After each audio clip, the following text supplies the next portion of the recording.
ఇలా అయ్యిందేంటి?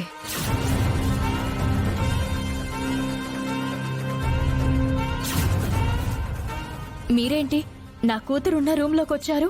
ఆహా, అదా అది అదేంటంటే ఫంక్షన్ బయట జరుగుతుంది. మీరు ఈ సమయంలో ఈ రూమ్లోకి రావాల్సిన అవసరం ఏంటి? మీరు అక్కడ కదా ఉండాలి. అది కాదండి. అది ఎందుకు వచ్చానంటే, ఎవరమ్మా ఈవిడ? మన వీధిలోకి కొత్తగా వచ్చారంట. నిన్న నానమ్మ నిహారిక వెళ్లి పిలుపు చేశారు. అవునా? అన్నట్టు మీ పేరు అడగడం మర్చిపోయాను. బసి ఏంటి? అదేనండి, సుశీల. మీరు ఎందుకు వచ్చారో చెప్పనేలేదు. ఏం లేదండి, వాష్రూమ్ కని వచ్చాను. ఎక్కడా కనిపించలేదు. అలా ఈ రూమ్లోకి వచ్చేసాను. పాపని అడుగుదాం అనుకునే సమయంలో మీరొచ్చారు.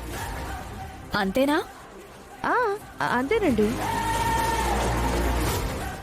ఇంకేముంటుందని మీరు అనుకుంటున్నారు? అది మీకే తెలియాలి. అయ్యో, ఇంకేం లేదండి. ఇది పాప పర్సనల్ రూమ్. మీరు పక్క రూమ్లోకి వెళ్ళండి.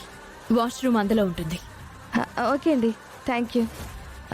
పాప, ఏమనుకోవద్దమ్మా.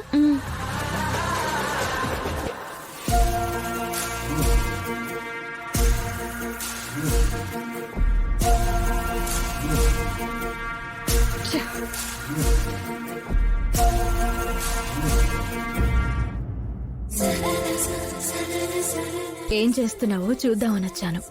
రెడీ అయిపోయా కాబట్టి మరి కొంచెం సేపు వెయిట్ చేయి. ముహూర్త సమయానికి వచ్చి నిన్ను తీసుకుని వెళ్తాను, సరేనా? సరే అమ్మా. బంగారు తల్లి, ఎంత ముద్దుగా ఉందో.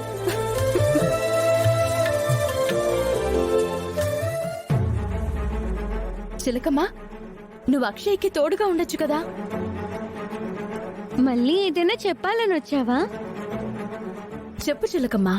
రూపం మారిపోయింది.